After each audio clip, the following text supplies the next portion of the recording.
കേരളത്തിലെ engineering pharmacy കോഴ്സുകളിലേക്കുള്ള പ്രവേശന പരീക്ഷയായിട്ടുള്ള KEAM 2024 exam ഡേറ്റിൽ ഇതാ പുതിയൊരു അപ്ഡേറ്റ് വന്നിരിക്കുകയാണ്. നമ്മൾ കഴിഞ്ഞ വീഡിയോയിൽ കണ്ടതുപോലെ തന്നെ ക്യുവാറ്റ് എക്സാമിന്റെ ഡേറ്റിൽ യാതൊരു മാറ്റവും ഇല്ലെങ്കിൽ KEAM എക്സാമിന്റെ ഡേറ്റിൽ മാറ്റം ഉണ്ടാവുമെന്ന് അറിയിച്ചിട്ടുണ്ടായിരുന്നു. അതേപോലെ തന്നെയാണ് വന്നിരിക്കുന്നത്. നമ്മുടെ UGC ചെയർമാൻ അറിയിച്ചിരിക്കുകയാണ് മെയ് 15 മുതൽ 31 വരെയാണ് ക്യുവാറ്റ് എക്സാം വേണ്ടി നടക്കാൻ വേണ്ടി പോകുന്നത്. അതുകൊണ്ട് KEAM എക്സാം മെയ് മാസത്തിലല്ല ജൂൺ മാസത്തിൽ ആദ്യ വാരത്തിലായിരിക്കും നടക്കാൻ സാധ്യത.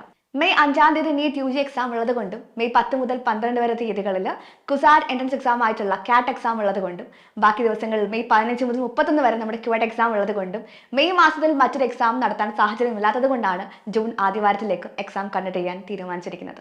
അപ്പോൾ ഈ വർഷത്തെ KEAM 2024 എക്സാം ഓൺലൈനാക്കി വരും മക്കൾ അറിഞ്ഞു കാണും. അതുകൊണ്ട് തന്നെ മികച്ച രീതിയിൽ വ്യക്തമായ സ്ട്രാറ്റജിയോട് കൂടി കൃത്യമായ സ്റ്റഡി പ്ലാനോട് വർക്ക് ചെയ്താൽ മാത്രമേ നമുക്ക് ക്രാക്ക് ചെയ്യാൻ വേണ്ടി പറ്റുള്ളൂ KEAM എക്സാം എന്ന് പറയുന്നത്. നിങ്ങൾ ആരും വൈകിട്ടില്ല, ഇപ്പൊ തന്നെ KEAM ക്രാഷ് കോഴ്സിലേക്ക് അഡ്മിഷൻ എടുക്കാവുന്നതാണ്. മക്കളെല്ലാവരും താഴേക്കാ നമ്പറിൽ കോൺടാക്ട് ചെയ്യുക, അഡ്മിഷൻ എടുക്കുക. And stay tune for more updates. Thank you.